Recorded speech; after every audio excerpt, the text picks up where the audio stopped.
Colour கலராக lunch பாக்ஸுக்கு back பண்ணி கொடுத்தாதான் வரும்போது டப்பா காலியாக வருதுங்க. இன்றைக்கி புதினா சப்பாத்தி, பலாக்கொட்டையில் செஞ்ச கிரேவி, கொஞ்சமாக புதினா சாதம் இதுதான் பேக் பண்ணி கொடுத்துருந்தேன்.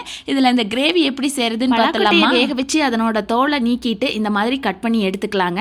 இப்போ ஒரு கடாயில் கொஞ்சம் அதிகமாக எண்ணெய் விட்டு தாளிப்புக்கு சோம்பு போட்டு பொரிஞ்சதுக்கப்புறம் பெரிய வெங்காயம், கருவேப்பிலை இதெல்லாம் போட்டு நல்லா வதக்கினதுக்கப்புறம் இஞ்சி பூண்டு பேஸ்ட்டு, 2 பெரிய சைஸ் தக்காளி இதையும் சேர்த்து எல்லாத்தையும் நல்லா பச்சை வாசம் போகிற அளவுக்கு தக்காளி நல்லா வெந்ததுக்கப்புறம் 1 spoon garam masala, 1 spoon Kashmir chilli powder இதை சேர்த்து நல்லா கலரி விட்டுருங்க.